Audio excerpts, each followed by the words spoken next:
अब रमजान शरीफ आने वाला है ना, क्योंकि बहुत फुर्सत में लोग रहते हैं, या तो सोएंगे आराम से और जागेंगे तो गप्पे लड़ाएंगे, बैठ जाएंगे, कैरम बोर्ड करेंगे, स्पेशल कमरा किराए पे ले लेंगे कैरम बोर्ड खेलने के लिए। यानी जो 20 रकात तरावी नहीं पढ़ सकता है वो पूरी पूरी रात बैठ के कैरम बोर्ड खेलता है। ये कौम के लिए ये डूब मरने का मकाम नहीं है।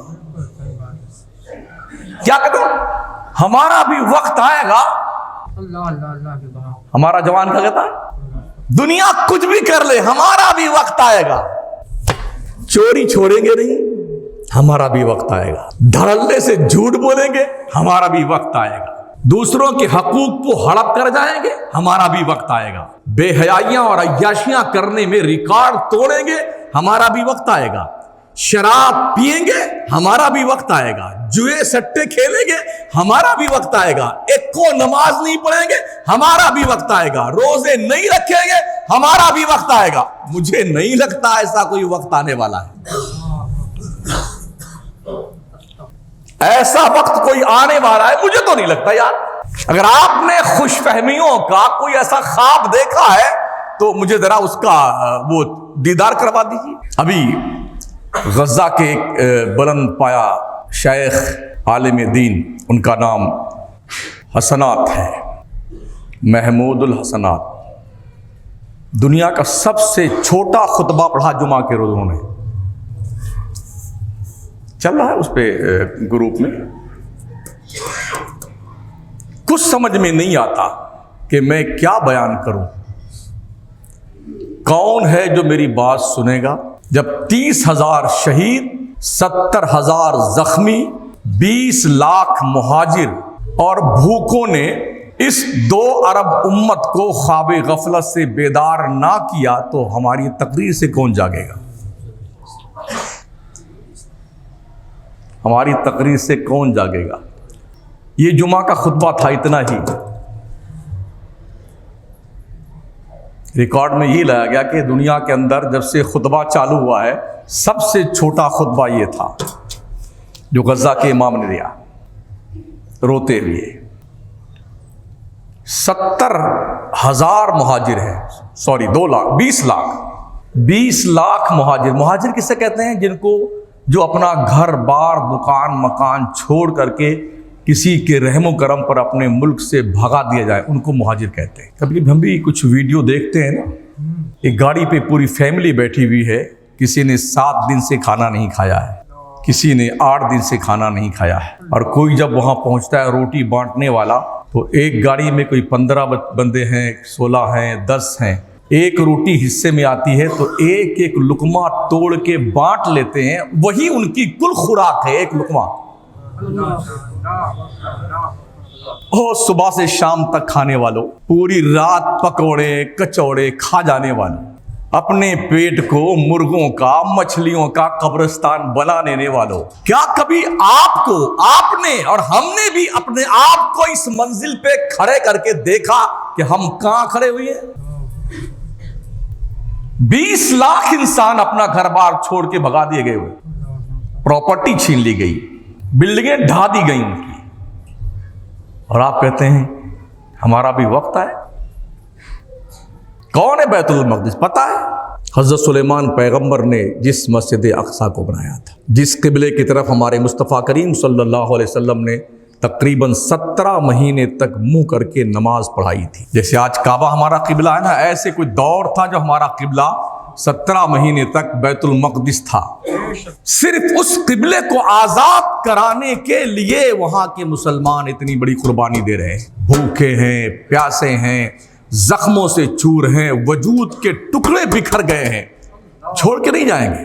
मरेंगे तो बैतुल मक़दिस के लिए और जिएंगे तो बैतुल मक़दिस के लिए। और हम हैं कि हमें नमाज पढ़ने का भी वक्त नहीं मिल रहा है। अगर ये जिम्मेदारी हम पर और आप पे आन पड़े कि तुम्हें बैतुल मक़दिस बचाना है, तो मुझे तो यूं लगता है ऐसी गली से भागेंगे निकल करके कि कोई देखे ना कि गए कहां। टैंकों के सामने, बारूद के ढेर पर, गन मशीनों और संगीनों के साए में पत्थर लिए बंदा खड़ा हुआ है, कोई बात नहीं, शहीद हो जाएंगे, नाम शोहदा की फेरिस्त में लिखा जाएगा। ये जुनून मुसलमानों का कहां खत्म हो गया। अगर आप किसी खुशफहमी में मुब्तला हैं तो खुदारा उस खुशफहमी के जंगल से बाहर निकलिए। आपकी दुनिया के नक्शे पर कहीं सुनवाई नहीं है। 57 से लेकर के 60-62 मुस्लिम मुल्क के हुक्मरान होने के बावजूद भी इन अय्याशों को किसी मुस्लिम उम्मा के फर्द वाहिद के तहफ़्फ़ुज़ व बका के लिए एक सेंटेंस बोलना नहीं आता है। और हम ऐसे खामखा, हमारा भी वक्त आएगा, बुराइयों से हम बाज नहीं आ रहे और हमारा भी वक्त आएगा। इसको यूं ही कह सकते हैं, कोई आदमी हालत बेदारी में कोई ख्वाब देखता है ना, आंख खुले खुले ख्वाब देखना ये पल्ले नहीं पड़ता भाई साहब। हमें बदलना होगा अपने आप को। हमें अपने अड़ोस पड़ोस को भी देखना होगा।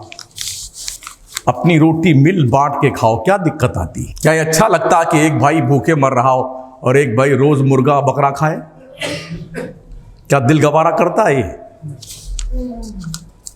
फिर लोग क्यों ऐसा करते हैं कि बेईमानी करके पूरी प्रॉपर्टी अपने नाम लिखवा लेते हैं, भाइयों को बेदखल कर देते हैं? कैसे, कितने लोग हैं हमारे गिरदोपेश इसी जमीन पर और इसी आसमान के नीचे जिन्होंने इस तरह के घृणित कारनामे अंजाम दे रखे हैं, और वो शायद ये समझते हैं कि ये दिन फसले बहार के हमेशा हमारे लिए रहेंगे। जी नहीं, दिन हमेशा एक जैसा किसी का नहीं रहा है। दुनिया बदलती हुई एक तस्वीर है। सुबह कुछ होती है, दोपहर को कुछ होती है और शाम को कुछ होती है। शरीफ आ रहा है और कितने रमजान आए और गए। 30 साल तो मुझे भी यहाँ हो गए, 30वां रमजान मेरा है। जो फसली नमाजी तशरीफ लाते हैं उनसे मैं कहना चाहूंगा, अगर 30 साल के महीने महीने भर के रमजान का प्रैक्टिकली तौर पर इबादत रियाजत भूखे रह करके अल्लाह के जन्नत का दरवाजा खटखटाने के बावजूद भी तुम 30 साल में नमाजी नहीं बन सके हो, तो अब मैं क्या उम्मीद लगाऊं कि ये रमजान आपको नमाजी बना देगा? कैसे भाग जाते हो अल्लाह के घर से यार, जबकि ये कन्फर्म है कि यही सुनी जाएगी, आपकी यही सुनी जाएगी। खुदा के लिए इस बार तो ये अहद कर लो कि अब पक्का नमाजी बनना है। शायद 10 हिस्सा में से 1 हिस्सा लोगों ने इंशाल्लाह कहा है। अभी जो आवाज मैंने सुनी ना, 10 हिस्से में से 1 हिस्सा लोगों ने इंशाल्लाह कहा है। मतलब अब तक नीयत में खराबी पाई जाती है, ऐसा लगता है मुझे। हम आंख से देख रहे हैं, हमारी कहीं नहीं सुनी जा रही, हमारे इस प्यारे मुल्क भारत में भी नहीं सुनी जा रही, आलमी पैमाने पे भी हमें कहीं इज्जत व वक़ार मैसर नहीं है। और ये आप जानते भी हैं, अकीदा भी आपका है, अल्लाह का फरमान भी है, वो तो इज़्ज़ु मन तशा वो तो ज़िल्लु मन तशा बेअदिकल खैर। अल्लाह इज्जत देता है और अल्लाह ही जलील करता है। तमामी खैर फलाह बहबूदी भलाई रब के दस्ते कुदरत में है, रब के। इसलिए सब लोग अपने रब की दहलीज़े करीम से जुड़ करके रहिए। तो रमज़ान का इस्तकबाल कीजिए, खुश दिली के साथ रोज़े रखिए, तरावी की नमाज पढ़िए। देखा तो हमने 30 साल से यही है। 5 दिन तो माशाअल्लाह वजू खाना के वो लास्ट तक ठसाठस लोग भरे हुए हैं, इंतजार में वजू के खड़े हुए हैं, आधा घंटा ऊपर जीने के ऊपर लाइन में लगे हुए हैं, और 7वें दिन के बाद बेटे गुल। ये होता है, पूरा सारा मैदान खाली, ये इधर वाला, और वो चौक में भी कुछ आधे लोग तशरीफ ले जाते हैं। खैर, मेरा काम बताना है, आपका काम अमल करना है।